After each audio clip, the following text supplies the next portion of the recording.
The name of our presentation is La Escuela sí sirvió para algo, Embodying Praxis. I am Alondra Aguilar. I'm Maria Guadalupe. And I am Bernadette Rodríguez. And we are coming from San Jose State University.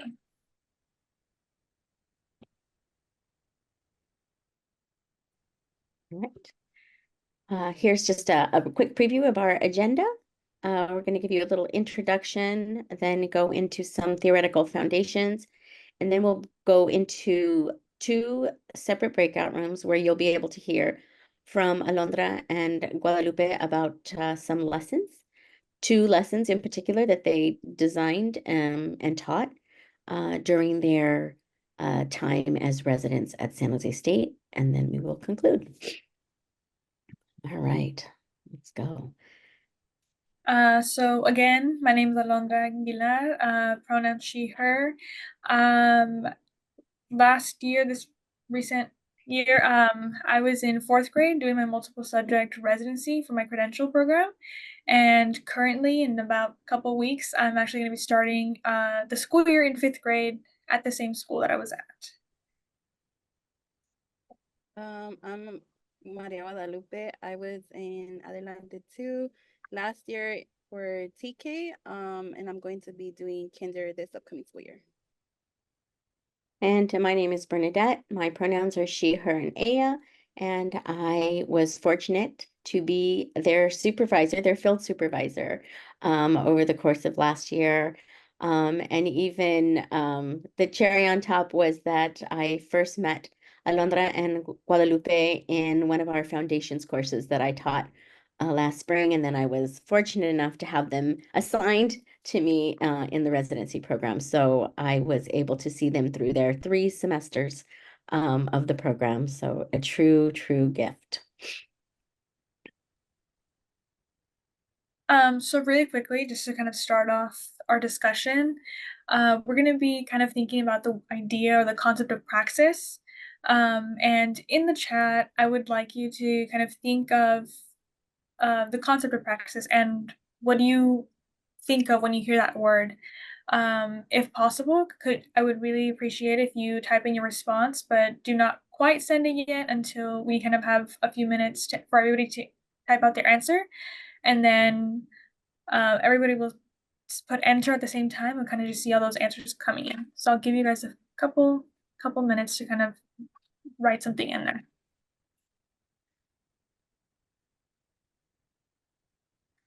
Oops, sorry.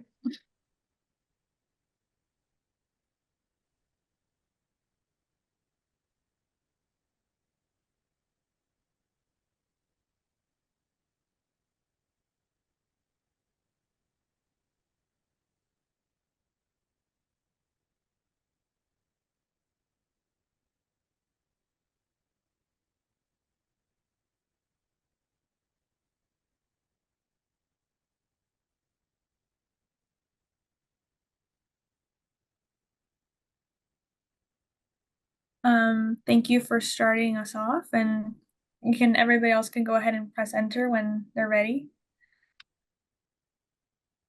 Okay, we have theory in the classroom. We have a couple unsures, distinction between practice and theory,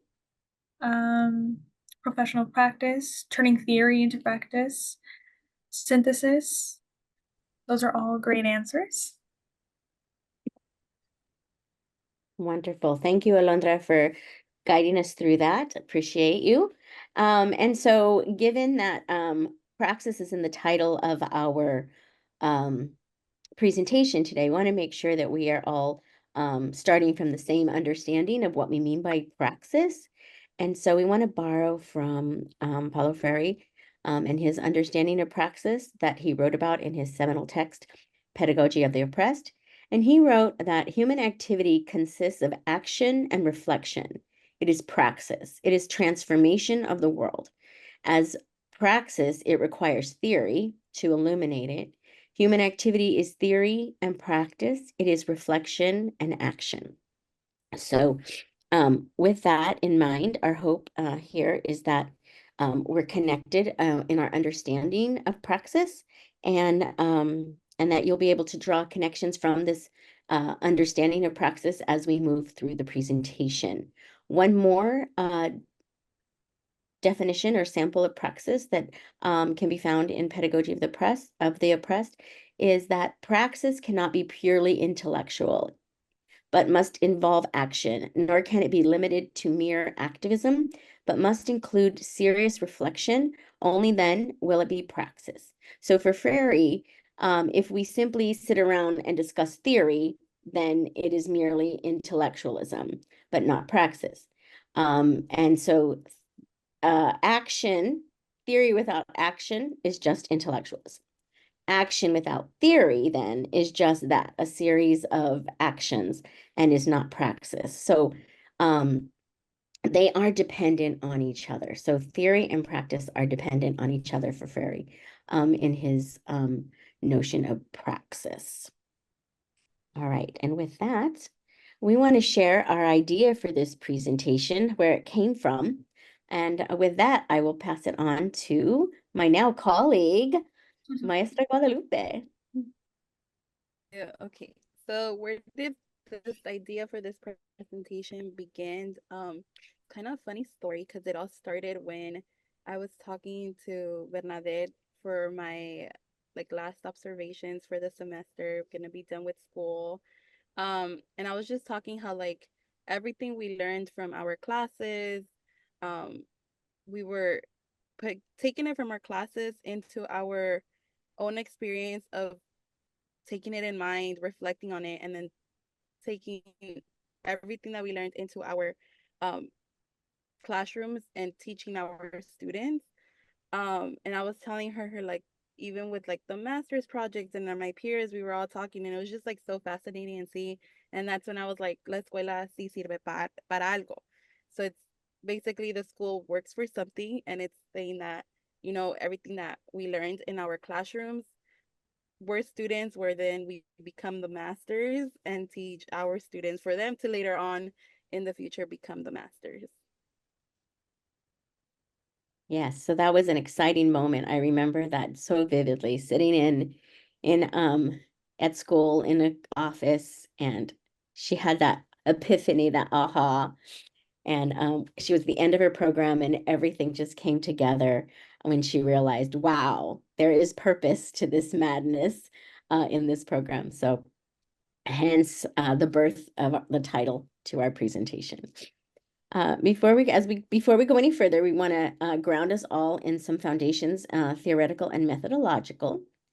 And Alondra, yeah, thank you.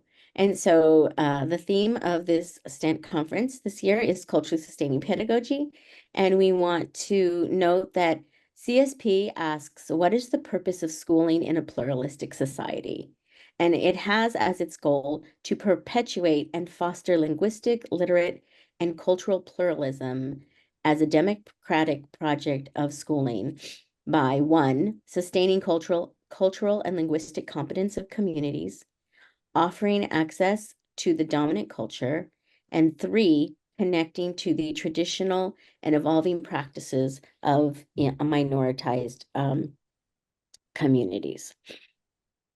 So in addition to CSP, we also borrow from a set of equally important and connected frameworks in the stories that Alondra and Guadalupe will share with you today.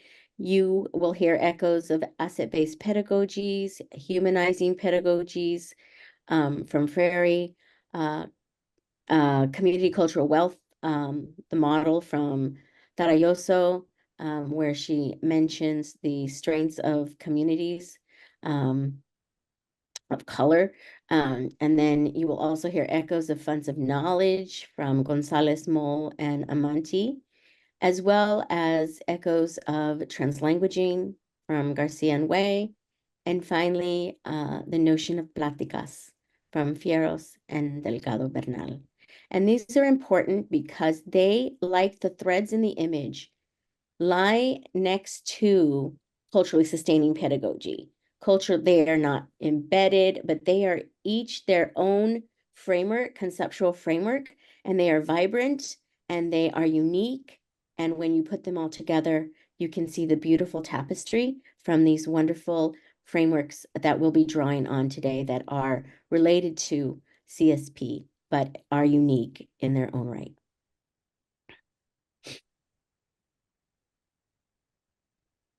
Paris writes that we need a new term and a new approach that will not more accurately embody some of the best past and present research and practice, but will also offer pre-service and in-service teachers a way of both naming and conceptualizing the need to meaningfully value and maintain the practices of their students in the process of extending their students' repertoires of practice to include dominant language, literacies, and other cultural practices.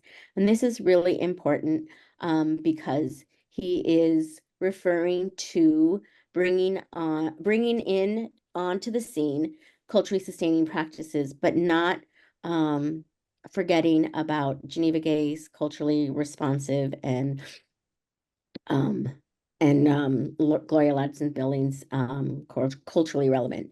So this is sort of how he brings culturally sustaining pedagogies onto the scene and noting its importance of remembering best practices, but also moving us forward. So a little bit about the residency and program and field experiences. The residency program itself is something that, as a San Jose State student, you have to apply to. The coordinator came into our classroom, actually the 262 Foundations classroom with Bernadette. She came in and she kind of explained the program and kind of the aspects or the differences that would happen between a residency program and a traditional pathway. After applying, you have an interview with the residency coordinator, school and district personnel, as well as San Jose State personnel. After that, if you move forward to the next step, they place you with your mentor teacher and a school placement, just as they would with a traditional pathway, except at this point, this is your placement for the entire year. Instead of being in one classroom for one semester and being in a second classroom for the second semester, you at this point also are notified and are able to meet your supervisor, which for us was the lovely Bernadette. And specifically in our case, we were in the critical bilingual authorization program, which is like an extra added layer to teaching credentials and everything, which had bi-monthly seminars. So every 2 weeks we would meet for a seminar, which you would in a traditional setting, a traditional pathway as well, but this one was specifically in Spanish to help with that. Bilingual authorization is it's almost like a requirement. With the residency program, you also have monthly residency PDs that last all day, and they each have a different topic. We had topics ranging from what it means to be like differentiate your materials for a classroom, as well as some of these concepts by Freire, by Piaget and scaffolding, and there's a lot of different topics. They also appreciate the feedback that we as residents give and more topics that we would like to see. But these are kind of some of the extra pieces that happen behind the scenes in the residency program, aside from that field experience. Yeah, and so in the field experience, like Alondra mentioned, you're there the whole year, the 2 semesters. And within that, in the first semester, you're more like in a half day. So it's 2 full days and 1 half day. So you get adjust to going into the classroom and students start to familiarize with yourself. And it's focused on math lessons, which also helped us with our CalTPA. PA. And then the second semester, you're there the full 5 days of the week. And we're focusing more with like literacy focus. We also have in-person observations, or if for some reason they need to be in video, we could also do that option. But I preferred in-person observations because we get more feedback. And those are 6 observations we have. And then to those observations, we have our theme cycles, which is identity and community, language development assessments. And within those cycles, we have our 2 lessons for each of the cycles. So it's 3 cycles. Within the 3 cycles, we have lesson A and B. And we also have our formative and summative evaluations.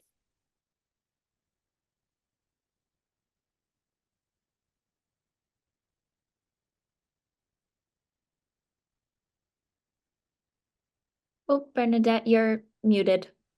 Thank you. Trying to hide my cough. I caught a little summer cold there.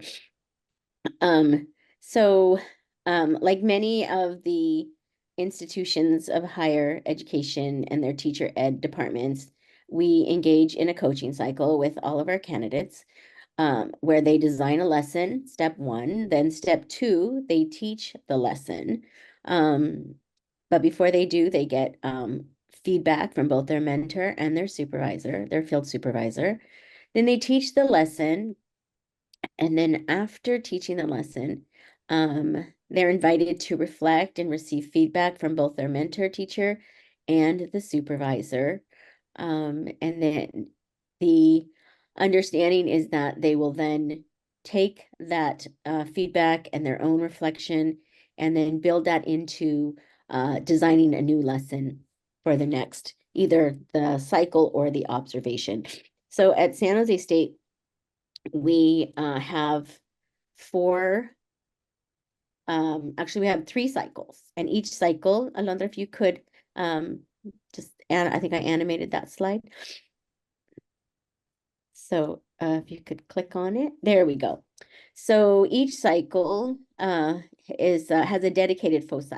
So for the cycles that we'll be sharing with you today, we looked at cycle 1, which comes from their first semester, at the beginning of their first semester, and then cycle 4, which comes at the beginning of their second semester. And the identified focus for these particular cycles and the lessons within them are identity and community. And so that's what they'll be sharing today, those 2 cycles that they prepared as part of their student teaching.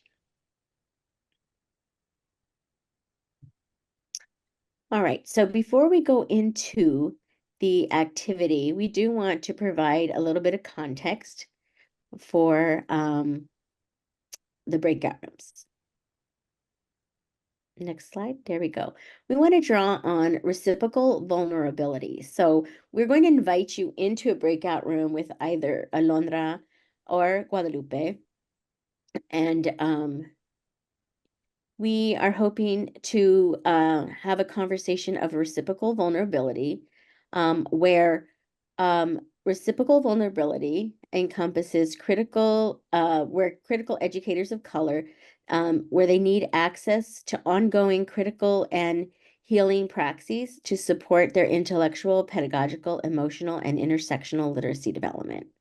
And another quote from Poor Khorshid, she says, she writes, "Deep critical reflection and reciprocal vulnerability is not often possible to experience in school-based PD." And I think as classroom teachers, we know that school PD isn't always a space for reflection and conversation. And so those moments of reflection and conversation and reciprocal vulnerability come in our coaching conversations, the conversations that our candidates engage with us as their supervisors as a result of having taught a lesson. We also want to borrow from Pláticas, which is a Chicana Latina framework. And Pláticas allow us to witness shared memories, experiences, stories, ambiguities, and interpretations that impact us with a knowledge connected to personal, familial, and cultural history. And within these topics come up as a result of our coaching conversations at times. And there's one more quote there. Thank you. That these pláticas are spaces grounded in, like I mentioned, the Chicana Latina feminist theory, and they're used they are used, well, within them or during them, there are spaces where knowledge is co-constructed, where connections between the speakers are made. Healing can sometimes occur depending on the topic of the conversation, and the connection between the members. Wisdom is often shared, and there is a reliance on reciprocity, vulnerability, and researcher reflexivity. So these two notions, these two concepts, we invite you to partake in these in reciprocal vulnerability and to join the breakout room as a plática, where knowledge is being co-constructed, where connections are being made from your experiences in the field and from what Alondra and Guadalupe share as a result of the lessons that they have taught. Thank you. And so now we're going to go into breakout rooms. Alondra will have a room and Maria Guadalupe will have a room, and then I'll be popping in and out of those rooms. And just want to review the constraints of those rooms. But before I do that, we're going to give you a little sneak peek of what is going to happen in those rooms to help you make your decision about which room you would like to visit. So, Alondra? So as I mentioned, I was in a 4th grade classroom setting this past year. I had 11 English learners and 10 EOs in a total classroom of 21. 5 or 6 of those English learners actually got reclassified this year and were able to, move forward. And so my lessons have to do, the first lesson that we taught was about community and kind of the grand scheme of community. Then second semester, we came back and did more of the like identity and kind of those smaller communities within that classroom. And then I was in transitional kinder, like I said previously, and then I had 20 students in my class, in which of those 20 students, 4 of them were EOs and the rest were native to Spanish language. And then I will be talking about the books A Color of His Own, which is about like a little chameleon that goes on trying to find himself and his identity. And then I would also be talking about the book Paletero Man, which gave access to the students on translanguaging. We hope that is a little taste of what you can expect in those breakout rooms. And then Becca, if you're ready. Sorry. So the question was if my students have recognized people, continued recognizing people from the community.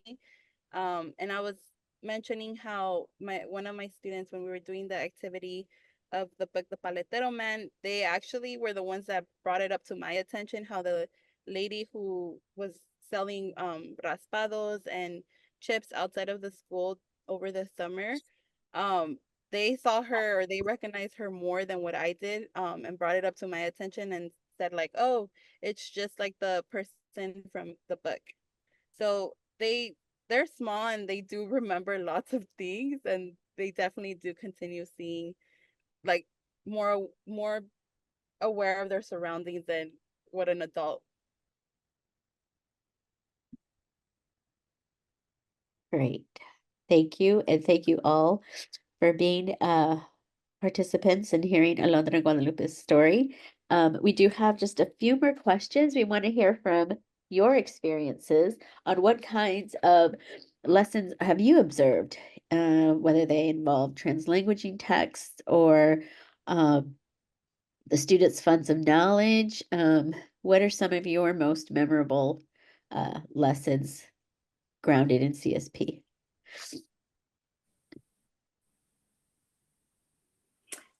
I have a question regarding translanguaging and dual immersion. I I know the school where I was supervising, it's a dual immersion school, and there was a very strong emphasis on fidelity to the language of the content area or the time of day or whatever the model was. And translanguaging is, from my experience, more authentic to the way that many people communicate with those in their community. So is there a tug, like a little tug of war there, or is it just here's a different experience? Great question. Before I delve into that, do any of our other supervisors want to share their understanding of translanguaging and its place with fidelity to the target language?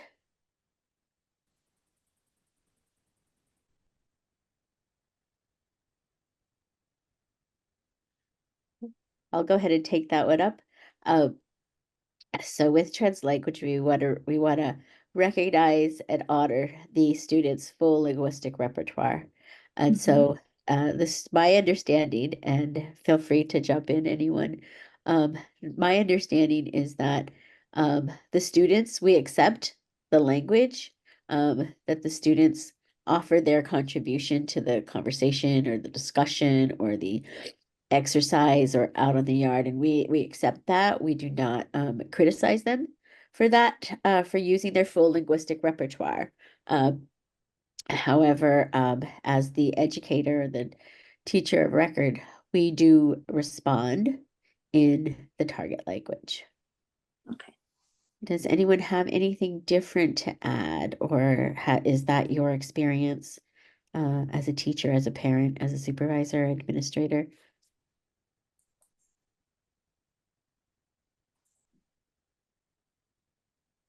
I'd like to add just a real quick little comment. The dual language schools that we work with, they've had to have that translanguaging conversation. Like, how are they best going to use it? So, like as you just said, to refer to the school, that would be the best thing, or the policy of the school, the district has. And I apologize, my grandkids in the background. I apologize. But anyway, it's a conversation that they have to have, because it is going to either use as maybe a tug of war, or especially an enhancement to adding to the language understanding. So I see it as an enhancement. But the schools, like I said, I work with that have dual programs, very strong dual program, 90-10, 80-20, 50-50. They've had to have a translanguaging conversation and come to an understanding of how best they're going to approach that, because it's going to come up. So it's best just to pull it out there and talk about it. Thank you. Bernadette. Thank you. Yes. I know, at least in a couple of the schools that I've supervised candidates, I always ask the question that we saw earlier, which was, what do you know about the community, the school community? And then I ask my teacher candidates to walk into a dual language classroom, because many of them have not been in one, so they don't know what to look for. And then I said, well, let's have a conversation, or I encourage you to have a conversation with the mentor teacher of that classroom, and then discuss how lessons were done. It was interesting to me. One of my candidates responded, well, my mentor teacher said that wasn't necessary. I went, whoa, what? Where have you been in? You know, what planet did you drop off? Because it just makes sense. You are, and I said, well, look at it more practically. You need to be able to communicate in an authentic and a realistic way with everyone, because if you don't, you're going to be left behind. And so it was like, oh, so then the candidate went back and did some more rethinking and reflecting, and then invited me into a conversation with the mentor teacher, because I've given them that option. Here, this is what we want to do, but if mentor teacher isn't on board, then our job is to get mentor teacher to reframe his or her thinking so that it can take place. It won't take place overnight, but you need to be aware of it. Thank you, Helen. I appreciate that example. And I want to bring us back to the goal of CSP. And one of them was to create access or give access to the dominant language, while also acknowledging and sustaining the language and culture that the students have in their homes. And so CSP invites us to really do both. And it's not a matter of choosing one or the other. But our students and our communities and our schools need both. So Helen, I really appreciate you saying that and your advocacy as a supervisor and a colleague. Thank you. You're welcome. All right. I think that will close us out with 50 seconds. We'll stay on, but I thank you for attending, and I want to pass on our emails.